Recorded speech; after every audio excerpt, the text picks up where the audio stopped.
Selamat siang semuanya. Perkenalkan, nama saya Lilis Erniani Bugaro, NPM 1905030019, Prodi PGSD Fakultas FKIP.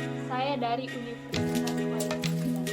Nah, di sini saya akan menjelaskan sedikit pembelajaran tentang pengembangan media pembelajaran di IPSD berbasis visual.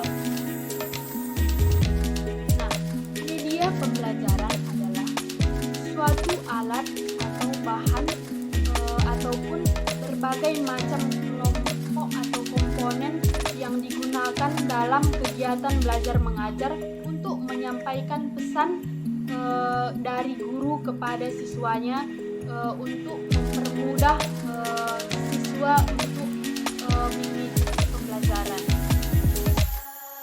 Lalu kita akan membahas kelompok media dan pengelompokan media pembelajaran dibagi menjadi jenis, yaitu yang pertama media grafis, bahan cetak dan gambar.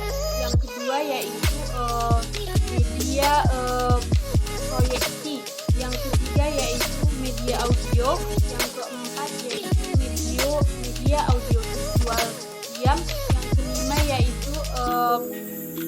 kelima multimedia. Yang keenam televisi, dan terakhir yaitu film atau motion atau picture. Lanjut, media grafis. Media grafis itu media visual yang menyajikan fakta atau ide atau gagasan melalui penyajian kata-kata atau kalimat, angka-angka dan simbol gambar. Lalu yaitu media bahan cetak, yaitu media visual yang membuatnya melalui proses pencetakan atau printing atau offset, yaitu media bahan cetak ini menyajikan pesanannya melalui huruf dan gambar-gambar yang diilustrasikan. Lalu media gambar diam. Nah, media visual yang berupa gambar yang dihasilkan melalui proses fotografi. Jenis media gambar ini adalah seperti foto, media OHP dan media OHT. Nah, OHT yaitu overt atau transparency.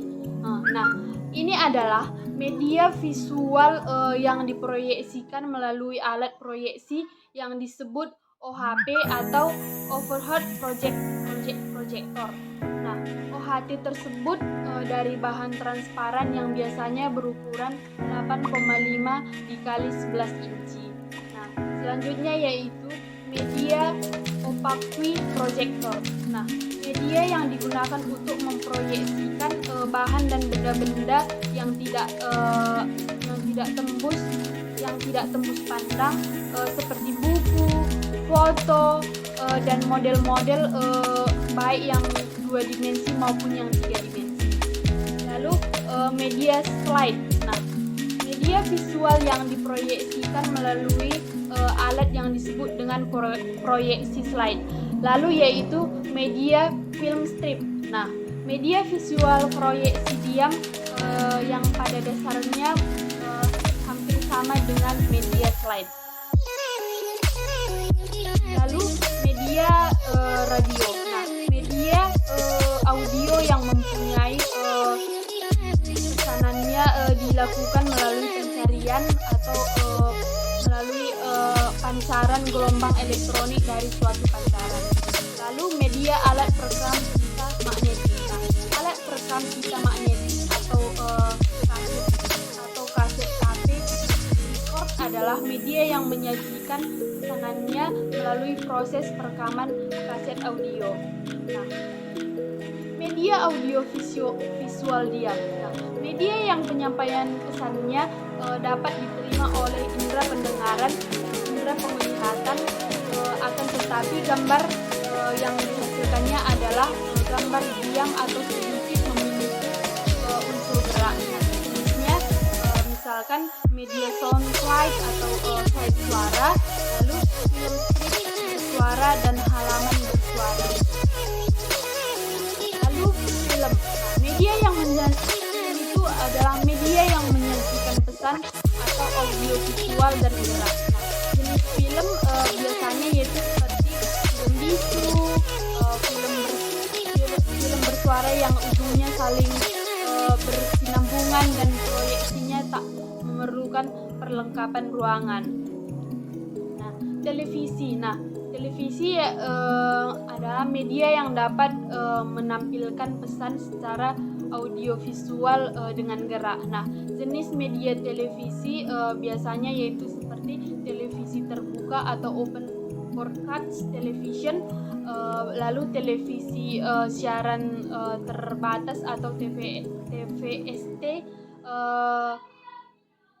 atau TVST. Nah, multimedia. Nah, suatu multimedia yaitu suatu sistem penyampaian pesan dengan menggunakan berbagai jenis bahan belajar yang membentuk suatu unit atau paket. Lalu contohnya seperti bahan cetak, bahan audio, dan bahan audio visual. Nah, manfaat media pembelajaran.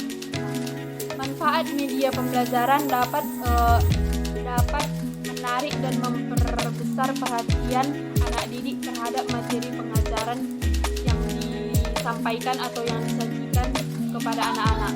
Lalu yang kedua yaitu dapat mengatasi perbedaan pengalaman belajar anak didik berdasarkan latar belakang sosial ekonomi mereka. Yang ketiga yaitu dapat membantu anak didik dalam memberikan pengalaman belajar yang sulit diperoleh dengan cara lain.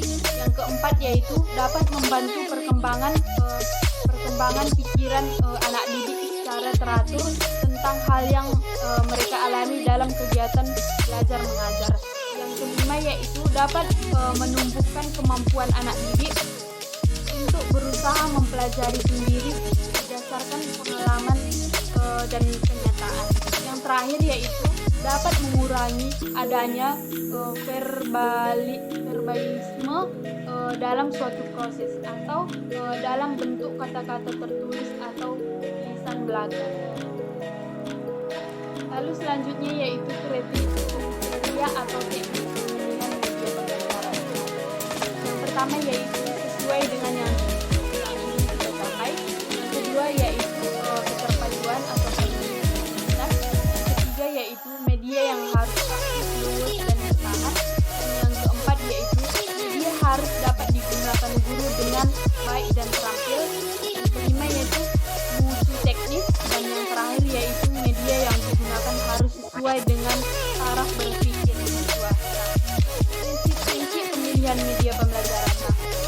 Prinsip-prinsip pemilihan media pembelajaran yang pertama yaitu harus diketahui dengan jelas media itu dipilih untuk bertujuan apa. Yang kedua yaitu pemilihan media harus secara objektif. Nah, yang ketiga yaitu tidak ada satupun media dipakai untuk mencapai semua tujuan.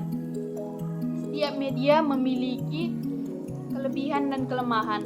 Nah, yang keempat yaitu pemilihan media hendaknya disesuaikan dengan metode pengajar dan materi pengajar. Dan terakhir yaitu pemilihan media hendaknya disesuaikan dengan kondisi fisik. Nah, baiklah teman-teman, sekianlah video presentasi saya. Jika ada tutur kata yang tidak baik dari saya minta maaf. Sekian dan terima kasih.